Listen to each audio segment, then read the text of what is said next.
हिंदी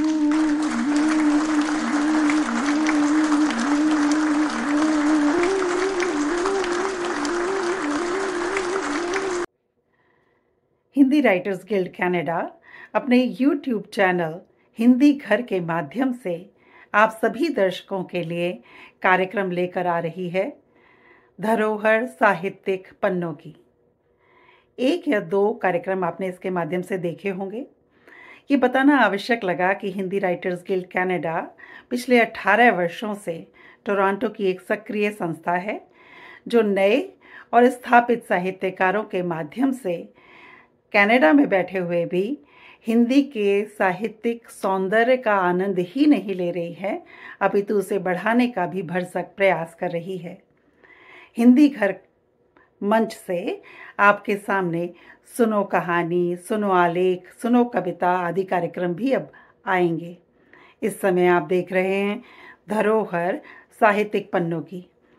ये ऐसे अद्भुत दुर्लभ साक्षात्कार हैं जो प्रसार भारती पर हमारे प्रतिष्ठित साहित्यकारों के द्वारा लिए गए हैं, यानी कि एक अपने समय के बहुत ही प्रतिष्ठित साहित्यकारों से दूसरा प्रतिष्ठित साहित्यकार बात कर रहा है। ऐसे दुर्लभ साक्षात्कारों के माध्यम से हम साहित्य से न केवल जुड़ते हैं बल्कि अपनी समय की रचनाधारा के स्रोत और उसके इतिहास को भी जानते हैं। अतः इनको देखना ना भूलिएगा, और अगर आपको ये दुर्लभ साक्षात्कार अच्छे लगें तो हमारे चैनल को सब्सक्राइब भी कीजिएगा। हिंदी घर आपका अपना घर है और हिंदी राइटर्स गिल्ड कनाडा आपका अपना परिवार।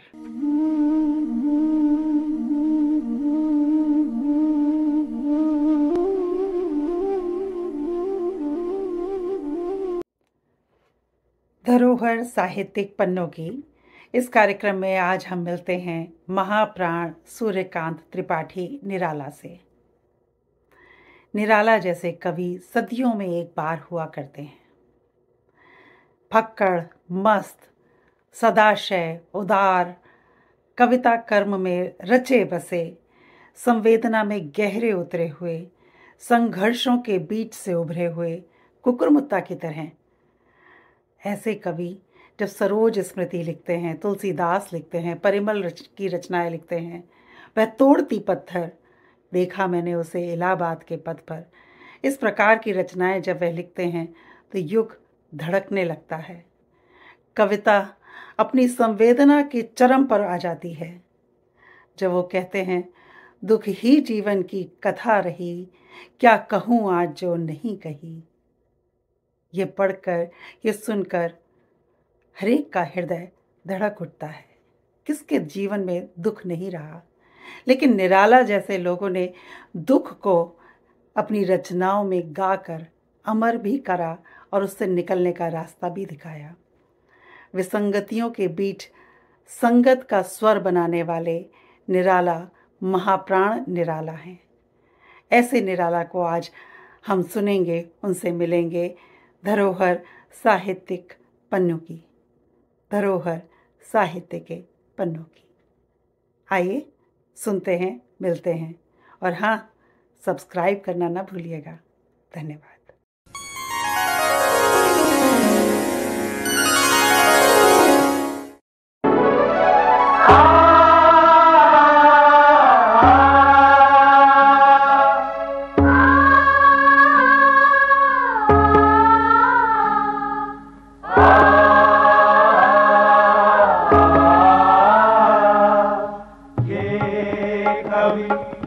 अपराजे निराला,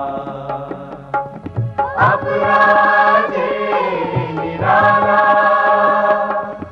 अपराजे निराला, जिसको मिला गरल का प्याला,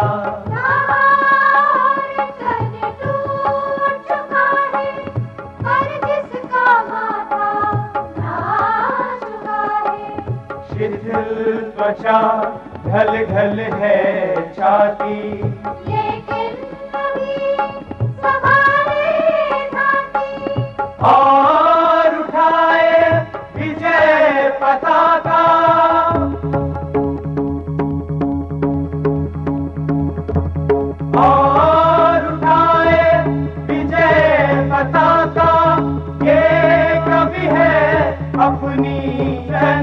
का निराला निराला निराला निराला निराला निराला निराला निराला निराला। निराला आधुनिक हिंदी कविता के महाप्राण व्यक्तित्व के रूप में भारतीय कविता के परिदृश्य पर अपनी अमिट छाप छोड़ गए हैं।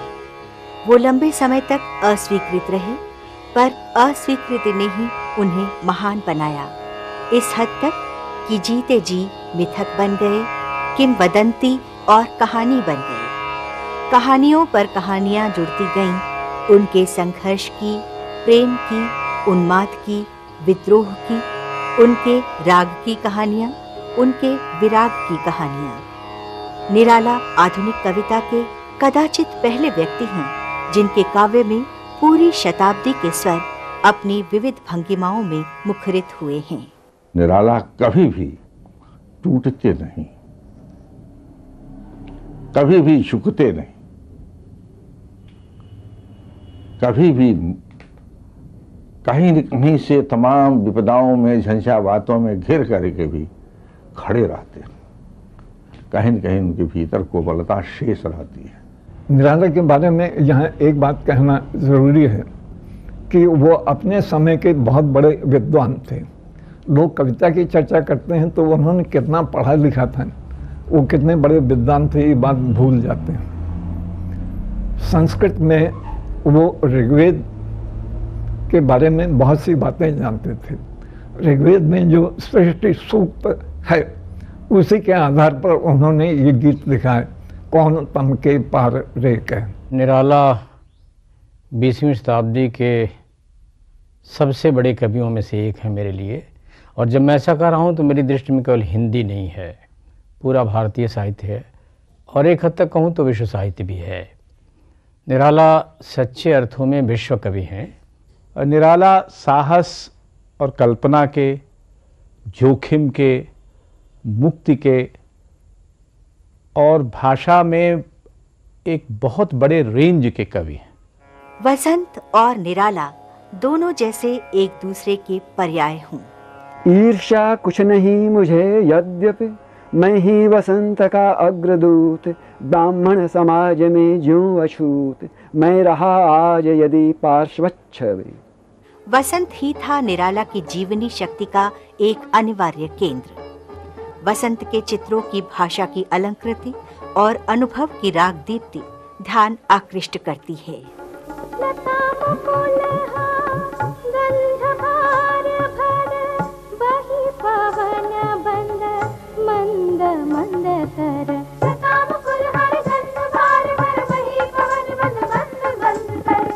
जागी नयनों में बन यौवन की माया, सखी वसंत आया, सखी वसंत आया, सखी वसंत आया।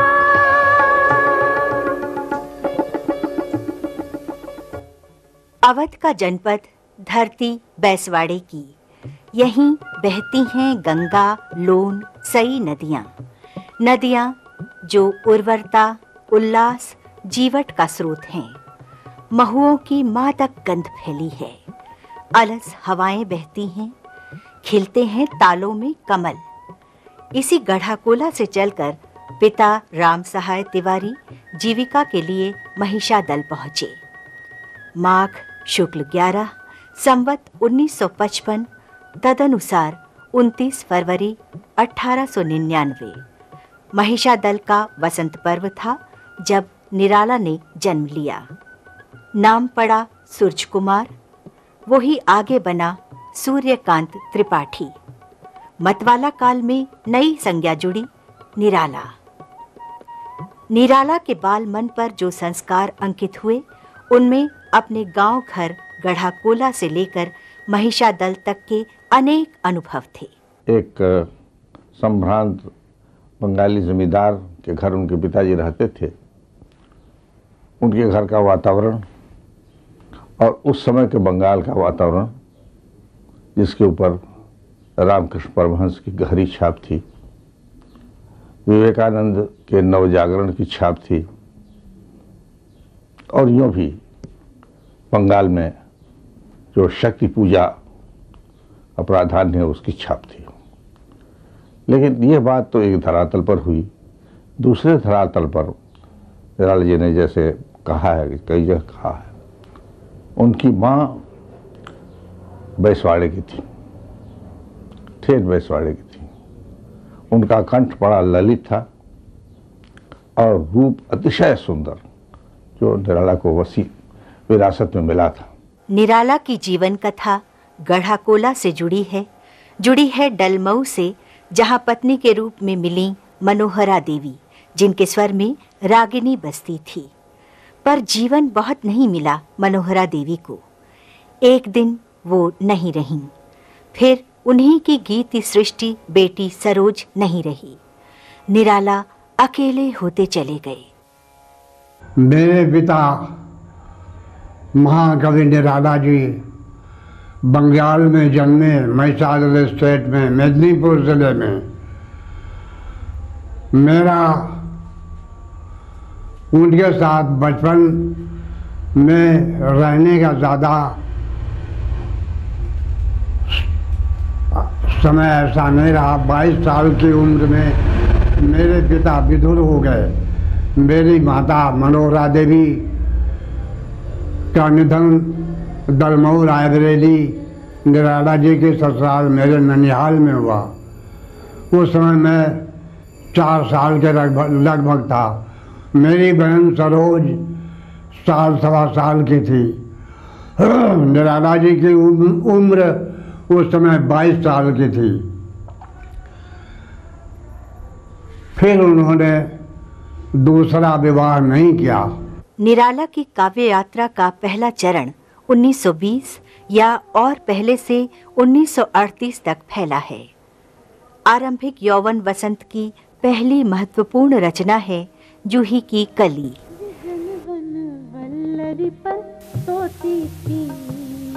सुहाग भरी स्नेह स्वप्न मग्न अमल कोमल तन तरुणी जूही की कली, जूही की कली, जूही की कली, जूही की कली, जूही की कली, जूही की कली। निराला नाम कवि का अपना रखा हुआ नाम है, जो आगे चलकर एक अद्वितीय फक्कड़ विद्रोही व्यक्तित्व का पर्याय सा बन गया। जीविका की समस्या थी, पर कहीं टिक कर रहना स्वभाव में था ही नहीं। 1921 में निराला ने कविता लिखी, जब कड़ी मारें पड़ी दिल हिल उठा। असहयोग आंदोलन की खबरें मिल रही थीं। निराला लिख रहे थे बादल राग, जागो फिर एक बार।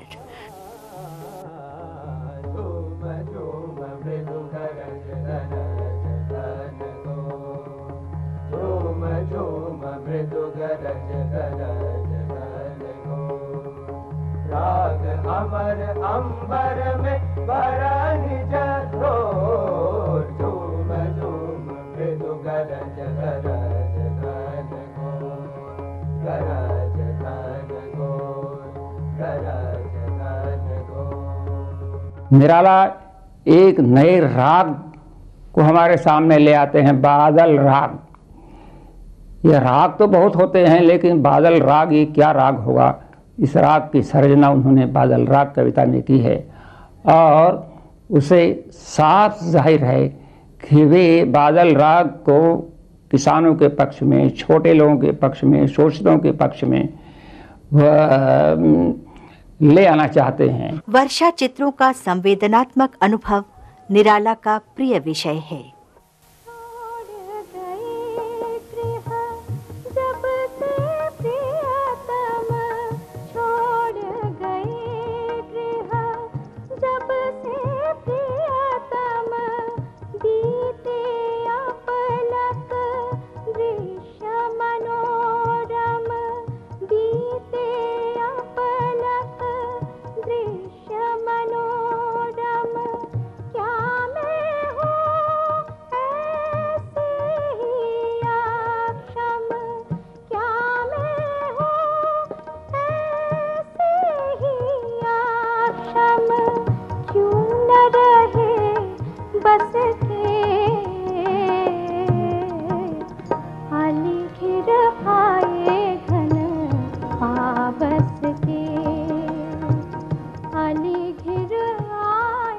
निराला एक साथ बहुतों से टकरा रहे थे, राजनेताओं से, संपादकों से, समकालीन कवियों से। मई जून के महीने में मैं किसी काम से स्टेशन गया हुआ था और निराला जी भारतीय भंडार से होकर के लौट रहे थे और भारतीय भंडार में वहाँ के जो व्यवस्थापक लोग थे उनसे उनका कुछ मतभेद हो गया था, तो वो दस्तखत नहीं करते थे, तो उनकी रॉयल्टी उनको मिलती ही नहीं थी। तो स्टेशन के सामने कुछ मिट्टी के सुराही और बर्तन बेचने वालों की दुकान थी, वहाँ से उन्होंने 2 घड़े खरीदे। इतने में मैं पहुँच गया तो मैंने कहा कि ये घड़े आप, कहने हाँ ये घड़े हमने ले लिए हैं, इनमें पानी भर कर रखूँगा ठंडा, और हिंदी लेखक को तो अब पानी पी करके जिंदा रहना है, खाना खा के नहीं जिंदा रहना है। उनका अधिकांश लेखन उस समय हुआ जब भारतीय जनता अंग्रेजी राज के विरुद्ध संघर्ष कर रही थी। निराला जी जो थे परस्वार्थी थे, जो भी मिलता था वो परस्वार्थ में लगाते थे। वो अपने परिवार के लोग जो थे वो निराला जी की लालची में थे कि धन के लालच में निराला जी धन को त्याग दिए थे। निराला जी मेरे फूफा थे, वो दलमऊ में उस समय रुके हुए थे। अक्सर वो कहीं भी जाते थे तो दलमऊ 2-4 दिन बाद लौट के आ जाया करते थे। निराला जी का शरीर पहलवानों जैसे का था, तंदुरुस्त थे और वो अक्सर अपने कविता के मूड में घूमा करते थे, टहला करते थे, और जब कोई बात याद आ जाती थी तो लेट जाते थे, 1 लाइन लिखते और लिखने के बाद फिर टहलने लगते। निराला ने मूर्ति विधान के लिए कल्पना शक्ति का उपयोग किया। कविता में संध्या सुंदरी हो गई थी और मेघमय आसमान के पथ से उतर रही थी। दिवसावसान का समय मेघमय आसमान से उतर रही है, वह संध्या सुंदरी परी सी धीरे धीरे धीरे। निराला के लिए स्त्री केवल कल्पना का विषय नहीं थी। इलाहाबाद के पथ पर संघर्ष करती, पत्थर तोड़ती स्त्री भी निराला की कविता का विषय थी। वह तोड़ती पत्थर देखा उसे मैंने इलाहाबाद के पथ पर, वह तोड़ती पत्थर कोई न छायादार पेड़, वह जिसके तले बैठी हुई स्वीकार। श्याम तन भर बंधा यौवन, नत नयन प्रिय कर्म रतमन, गुरु हथौड़ा हाथ करती बार बार प्रहार। सामने तरुमालिका अट्टालिका प्राकार, देखते देखा मुझे तो एक बार, उस भवन की ओर देखा छिन्न तार। देख कर कोई नहीं देखा मुझे उस दृष्टि से, जो मार खा रोई नहीं सजा सहज सितार। सुनी मैंने वह नहीं जो थी सुनी झंकार, एक क्षण के बाद वह कांपी सुघर। ढुलक माथे से गिरे सीकर, लीन होते कर्म में फिर ज्यों कहा मैं तोड़ती पत्थर। जिस दौर में वह तोड़ती पत्थर कविता लिखी गई, उसी में इस कविता के पहले ही लिखी गईं सरोज स्मृति, राम की शक्ति पूजा, वो लंबी कविताएं जिन्हें महाकाव्य का विकल्प कहा जाता है। खद्दर की एक धोती और खद्दर का कुर्ता दामाद के लिए, और खद्दर की एक धोती ब्लाउज सरोज के लिए, इतना ही कर सके और आसपास के गांवों को आमंत्रित कराए। पहले तो गांव वालों ने विरोध किया क्योंकि शादी उन्होंने श्रावण के महीने में, जबकि शुक्रास्त था और लगने नहीं थी, पंडितों ने, गांव वालों ने विरोध किया, मगर निराला जी ने कहा नहीं, शादी होगी। और उन्होंने आंगन में एक खंभा गड़वाया, कलश की स्थापना की और शिवशेखर द्विवेदी और सरोज को मंडप में, आंगन में बुलवाया और साहब शादी कराने के लिए पंडित जी ने कहा मुकुट चाहिए, मोर चाहिए, मोर। तो मोर कहाँ था? मोर तो बनवाया नहीं गया था। निराला जी ने कहा तुलसीकृत रामचरित मानस ही सिर मोर है, उसी को नाउन लेकर कर वर के सिर के ऊपर खड़ी हुई और 1 घंटे में सरोज और शिवशेखर का विवाह संपन्न हो गया। इसी दौर की महान लंबी कविता राम की शक्ति पूजा, जिसमें राम राम न थे, निराला ही थे, लड़ते हारते फिर लड़ते। राम कथा में एक नया हस्तक्षेप तुलसीदास में भी निराला का अपना संघर्ष था।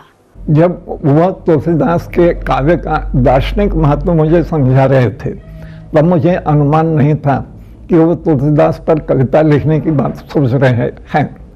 पर कुछ ही दिनों में उन्होंने तुलसीदास पर कविता लिखना शुरू किया और तब मुझे याद आया कि ये तुलसीदास को जिस दार्शनिक के रूप में देखते हैं, उसी रूप में अपनी कविता में उनका चित्रण कर रहे हैं। गीत में कथा, कथा में गीत निराला ही लिखते हैं।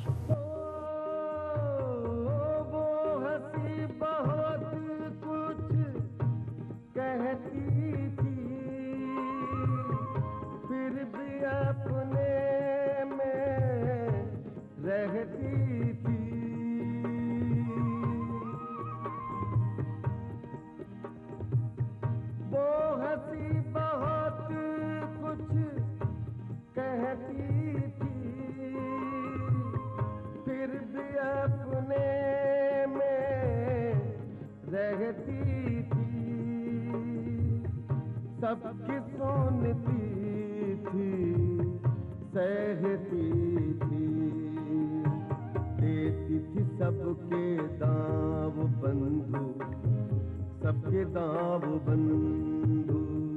पूछेगा सारा गाँव, पूछेगा सारा गाँव बंधु, सारा गाँव बंधु। बांधो न नाव से ठाव बंधु, किस ठाव बंधु। जिस मकान में रहते थे वो बेनी माधव मंदिर के सामने एक पंडे का मकान था और महर्षि गुप्त वहीं उनसे मिलने गए थे और उन्होंने कहा कि आप बिना जल पिए नहीं जाएंगे और चले गए गंगा तक। करीब घंटे भर तक उन्होंने मांझ करके कलश और गंगा से भर करके लाए। वैष्णवगुप्त बैठे बैठे प्रतीक्षा करते रहे। जब आए तो उन्होंने कहा कि आप वैष्णव हैं, मैं शुद्ध जल त्रिवेणी से लेकर आया हूँ, आप उसे पिएंगे। सामान्य जल मेरे पास था मगर मैं आपको दे नहीं सकता। उनकी वैष्णव भक्ति और नाराज की शक्ति भक्ति दोनों ही असाधारण थी। इस बीच आई बेला नए पत्ते की कविताएं। नए पत्ते में यथार्थ की रूपरेखाएं, संघर्ष का तीखा स्वर, दलित चेतना की अभिव्यक्ति भी। जल्द जल्द पैर बढ़ाओ, आओ आओ आओ, जल्द जल्द पैर बढ़ाओ, आओ आओ आओ, जल्द जल्द पैर बढ़ाओ, आओ आओ आओ। आज अमीरों की हवेली, किसानों की हो धोबी पासी चमार तेरी खोलेंगे अंधेरे का ताला, आज अमीरों की हवेली किसानों की होगी पाठशाला, धोबी पासी चमार तेरी खोलेंगे अंधेरे का ताला, एक पाठ पढ़ेंगे टाट बिछाओ, एक पाठ पढ़ेंगे टाट बिछाओ, टाट बिछाओ, जल्द जल्द पैर बढ़ाओ। इसी विचार को अभिव्यक्ति मिली कुल्ली भाट, चतुरी चमार जैसी कृतियों में। अरे बिलखी बिलखी के तिरिया रोवे, टूट गई रे मेरी जोड़ी,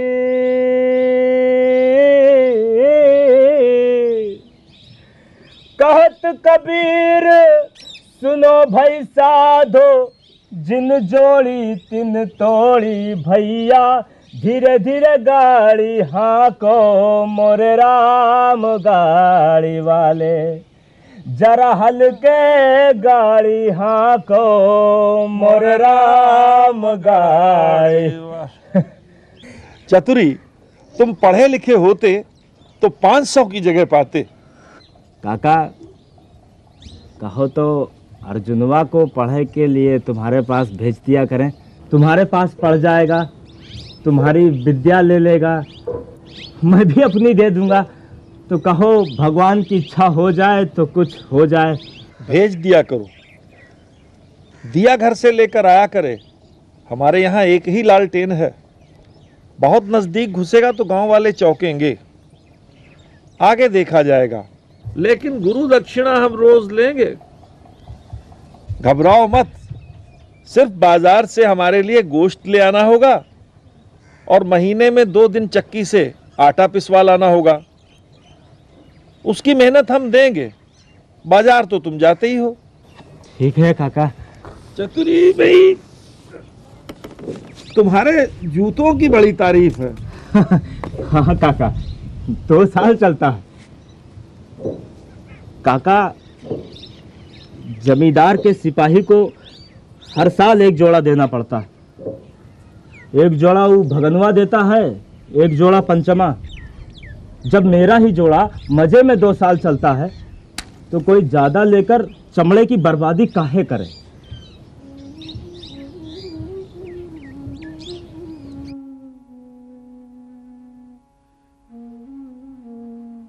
कुल्ली भाट कुल्ली का जीवन चरित भी है और निराला का आत्मचरित भी। आपने दूसरी शादी नहीं की? करने की आवश्यकता ही नहीं मालूम दी। तो रहते कैसे हैं? जिस तरह से एक विधवा रहती है।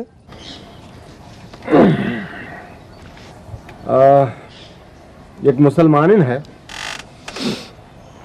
मैं उससे प्रेम करता हूँ, वो भी मुझ पर जान देती है, ले चलने के लिए कहती है। तो आप किराया है, ले आऊं? अवश्य ले आओ। आचार्य रामचंद्र शुक्ल ने स्वीकार किया है कि संगीत को काव्य के और काव्य को संगीत के निकट लाने का सबसे अधिक प्रयास निराला ने किया है।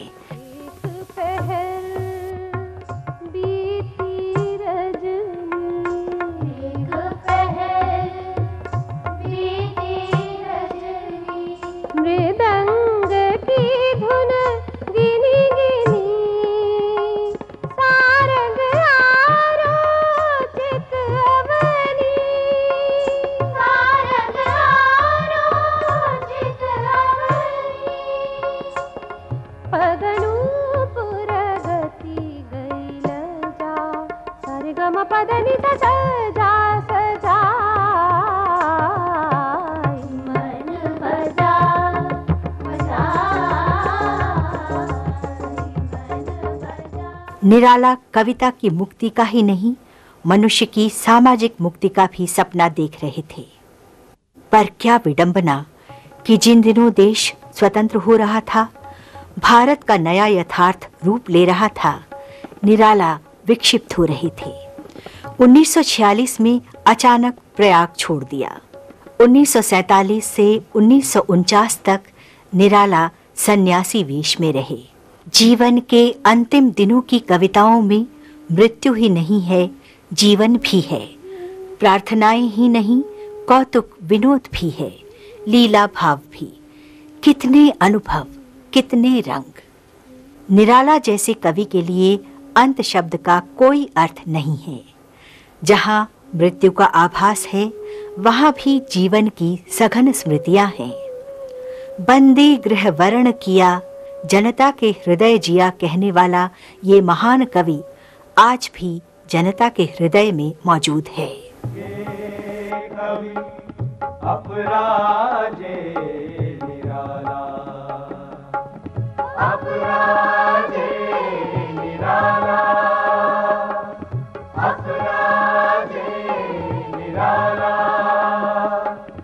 जिसको मिला गरल का प्याला,